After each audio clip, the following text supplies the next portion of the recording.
بسم اللہ الرحمن الرحیم۔ السلام علیکم معزز طلبہ کرام، آپ سب کیسے ہیں؟ آج ہم نور الانوار کے سبق نمبر 142 کو پڑھیں گے۔ آج کے سبق کا عنوان ہے عبادات میں کفار کا مکلف ہونا۔ آج کے ہمارے سبق کی عبارت وبالشرائع فی حکم المؤاخذۃ فی الآخرۃ سے شروع ہوتی ہے۔ آئیے سب سے پہلے عبارت پڑھ کے اس کا ترجمہ کرتے ہیں، اس کے بعد باقاعدہ سبق کی وضاحت کی طرف بڑھتے ہیں۔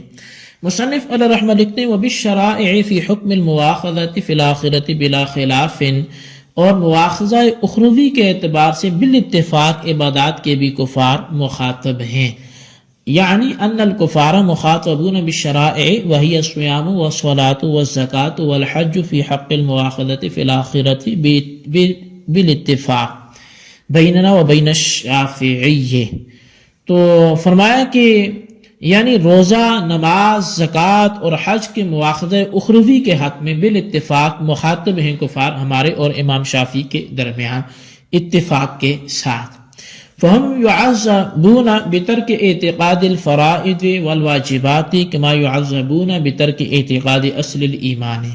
پس کفار کو عذاب دیا جائے گا ان کے فرائض و واجبات کے اعتقاد کو چھوڑنے کی وجہ سے، جیسا کہ اصل ایمان کے اعتقاد کو چھوڑنے کی وجہ سے ان کو عذاب دیا جائے گا۔ لقولہ تعالی ما سلککم فی سقر، اللہ تعالیٰ کے فرمان کی وجہ سے کہ تمہیں اس سقر نامی وادی میں کس چیز نے ڈالا۔ قالوا لم نکن من المصلین، تو وہ کہیں گے کہ ہم نمازیں نہیں پڑھتے تھے۔ ولم نکن نطعم المسکین، اور ہم مسکینوں کو کھانا بھی نہیں کھلاتے تھے۔ ای لم نکن من المعتقدین للصلاۃ المفروضۃ والزکاۃ المفروضۃ، ہکذا قالوا، یعنی کہ ہم مفروضہ نماز اور مفروضہ زکوٰۃ کا اعتقاد رکھنے والوں میں سے نہیں تھے اور مسکینوں کو کھانا بھی نہیں کھلاتے تھے۔ علماء نے اسی طرح بیان فرمایا ہے۔ وقد فسرته في التفسير الأحمدي بأطنب وجه وأشمله، اور اس کی پوری تشریح میں نے جو ہے وہ تفسیر احمدی میں بڑی آب و تاب کے ساتھ کر لی ہے۔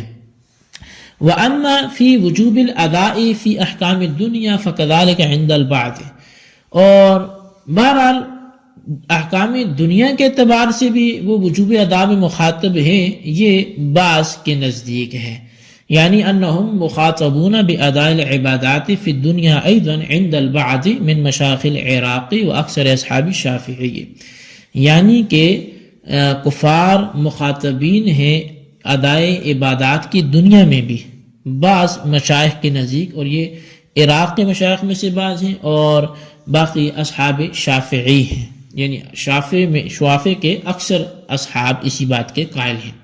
وَهَذِهِ مُغْلَطَةٌ عَظِيمَةٌ لِلْقَوْمِ، یہ قوم کی ایک بہت بڑی عظیم غلطی ہے۔ لأن الشافعیہ لما لم يقل بصحة أدائها منهم حالة الكفر لا بوجوب قضائها بعد الإسلام، فما معنى وجوب الأداء في الدنيا، اس لیے کہ امام شافعی جب کفار کی طرف سے حالت کفر میں ادائے عبادات کی صحت اور اسلام کے بعد ان کی قضاء واجب ہونے کے قائل نہیں ہیں، تو دنیا میں وجوب ادا کے کیا معنی ہو سکتے ہیں؟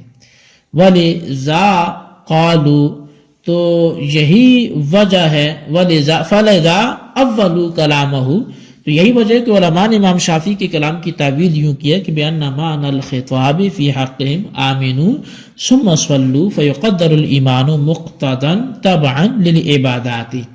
تو علماء نے امام شافعی کے کلام کی تعویل یہ کی کہ کفار مخاطب کیسے ہیں؟ فرمایا اس معنی میں مخاطب ہیں، یعنی ان کے حق میں خطاب آمنو اس معنی میں ہے کہ تم پہلے ایمان لاؤ۔ ان کے حق میں جو خطاب وہ نماز کو ہو، زکوٰۃ کو، کوئی بھی خطاب ہو، وہ اس معنی میں ہے کہ تم پہلے ایمان لاؤ پھر نماز پڑھو۔ تو پس ایمان کو طبعاً عبادت کے تابع کرتے ہوئے بطریق اقتداء کے مقدر مانا جائے گا۔ وَثَمْرَتُهُ أَنَّهُمْ يُؤَاخَذُونَ عِنْدَهُ فِي الْآخِرَةِ بِتَرْكِ فِعْلِ الصَّلَاةِ كَمَا يُعَذَّبُونَ بِتَرْكِ اعْتِقَادِهَا اتِّفَاقًا، اس کا ثمرہ یہ نکلے گا کہ کافروں کو امام شافعی کے ہاں ان سے پرسش کی جائے گی آخرت میں نماز کے فعل کو چھوڑنے کی وجہ سے، جیسا کہ اس کے اعتقاد کو چھوڑنے کی وجہ سے ان کو عذاب دیا جائے گا بالاتفاق۔ فَلَوْ لَمْ يَكُونُوا مُخَاطَبِينَ بِأَدَاءِ الْعِبَادَاتِ فِي الدُّنْيَا، لما عذبوا فی الآخرۃ بترکہا ھذا غایۃ ما قیل فی التلویح فی تحقیق ھذا المقام. تو پس فرماتے ہیں کہ اگر کفار دنیا میں ادائے عبادات کی مخاطب نہ ہوتے تو ان کو ترک عبادت کی وجہ سے آخرت میں عذاب بھی نہ دیا جاتا. تو فرمایا کہ یہ آخری بات ہے جو اس مقام کی تحقیق میں تلویح میں مذکور ہے. جی طلبہ کرام، یہ ہمارے آج کے سبق کی عبارت اور اس کا ترجمہ تھا. اب آئیے اس کی باقاعدہ جو وضاحت بنتی ہے اس کی طرف ہم بڑھتے ہیں.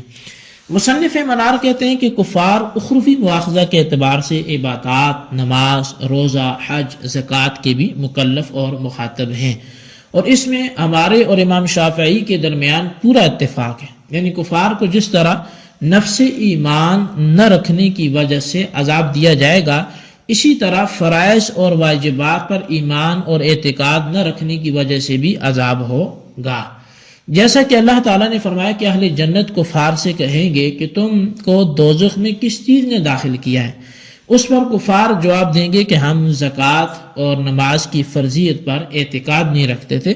اس آیت سے معلوم ہوا کہ نماز وغیرہ عبادات کی فرضیت پر اعتقاد نہ رکھنے کی وجہ سے بھی کفار کو اسی طرح عذاب ہوگا جس طرح ایمان نہ لانے کی وجہ سے عذاب ہوگا.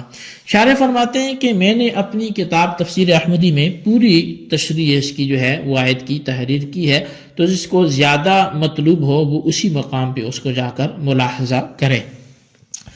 اب یہ واما جو بعض کہ واما فی وجوب الادا فی احکام دنیا فکذالک عند البعض سے یہ بیان فرماتے ہیں، مصنف نے فرمایا کہ اس بارے میں اختلاف ہے کہ کفار دنیوی احکام کے اعتبار سے ادائے عبادات کے وجوب کے بھی مخاطب ہیں یا نہیں ہیں.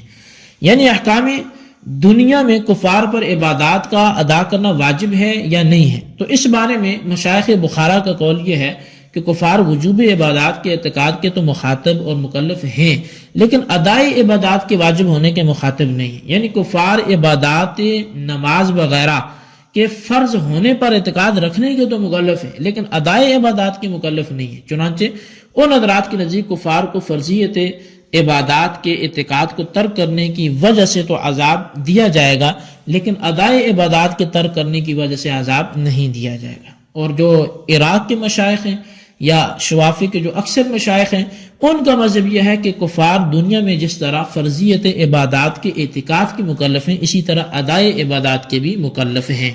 صاحب نور الانوار کہتے ہیں کہ یہ قوم کے لیے ایک عظیم مغالطہ ہے، کیونکہ حضرت امام شافعی حالت کفر میں کفار کی جانب سے نہ تو ادائے عبادات کے صحیح ہونے کے قائل ہیں اور نہ اس کے قائل ہیں کہ مسلمان ہونے کے بعد کفر کے زمانہ کی عبادات کی قضا واجب ہے. بس جب امام شافعی نہ تو کفار کی طرف سے بحالت کفر ادائے عبادات کی صحت کے قائل ہیں اور نہ اسلام قبول کرنے کے بعد وجوب قضا کے قائل ہیں، تو پھر کفار کے دنیا میں ادائے عبادات کے مکلف اور مخاطب ہونے کے کیسے قائل ہو سکتے ہیں؟ چونکہ امام شافعی کے قول میں یہ مغالطہ تھا، اس لیے علماء نے امام شافعی کے اس قول کی کہ کفار دنیا میں ادائے عبادات کے مکلف ہیں یہ تعویل کی ہے کہ کفار کو ادائے عبادات کا مخاطب بنانے کا مطلب یہ ہے کہ کفار پہلے ایمان لائیں پھر نماز وغیرہ عبادات ادا کریں. جیسے کہ قاضی بیضاوی علیہ الرحمہ نے کفار کو مخاطب بنانے کی صورت میں یا ایھا الناس اعبدوا کی تفسیر یہ کی ہے کہ یا ایھا الناس آمنوا ثم اعبدوا، یعنی اے کافروں پہلے تم ایمان لاؤ پھر عبادت کرو. پس تمام عبادات کو ادا کرنے کے لیے چونکہ ایمان شرط ہے، اس لیے یہاں بھی عبادات کے تابع بنا کر بطریق اقتداء ایمان کو مقدر مانا جائے گا. اور یہ ایسا ہے جیسے یوں کہا جائے کہ جنبی پر نماز فرض ہے بشرط طہارت، اسی طرح کفار پر عبادات فرض ہیں بشرط ایمان. اور امام شافعی علیہ الرحمہ کے نزدیک اس وجوب ادا کا ثمرہ یہ ہوگا کہ جس طرح آخرت میں عبادات کے اعتقاد کو ترک کرنے کی وجہ سے بالاتفاق کفار کو عذاب دیا جائے گا، اسی طرح عبادات وغیرہ یعنی نماز وغیرہ ادا نہ کرنے کی وجہ سے بھی امام شافعی کے نزدیک کفار کو آخرت میں عذاب ہوگا. صاحب نور الانوار امام شافعی کے قول پر استدلال کرتے ہوئے فرماتے ہیں کہ اگر کفار دنیا میں ادائے عبادات کے مکلف نہ ہوتے تو ان کو آخرت میں ترک ادائے عبادات پر عذاب کیوں دیا جاتا؟ ادائے عبادات کو ترک کرنے پر عذاب کا دیا جانا اس بات کی دلیل ہے کہ کفار دنیا میں ادائے عبادات کے بھی مکلف ہیں۔ شارح فرماتے ہیں کہ اس مقام کی تحقیق میں تلویح میں یہ آخری بات مذکور تھی۔ جی طلبہ کرام، یہ ہمارے آج کے سبق کی عبارت، ترجمہ، اس کی وضاحت تھی۔ آپ نے سماعت کی، اچھے انداز سے سمجھیں اور اس کو خلاصتاً اپنے رجسٹر پر ضرور نوٹ بھی کریں، بالخصوص ان سوالات کے جوابات دیں۔ سوال نمبر 1 یہ کہ شارح نے قوم کے لیے ایک عظیم مغالطہ ہے، یہ الفاظ کیوں بولے، اس کی وجہ کیا ہے، تحریر کریں۔ اور سوال نمبر 2 یہ ہے کہ امام شافعی کے قول کی علماء نے کیا تعویل پیش کی ہے، اس کو بھی اپنے الفاظ میں تحریر کریں۔ اللہ تبارک و تعالیٰ سے دعا ہے جو کچھ ہم نے پڑھا سنا اسے یاد رکھنے کی توفیق نصیب فرمائے، آمین بجاہ النبی الامین صلی اللہ علیہ وسلم۔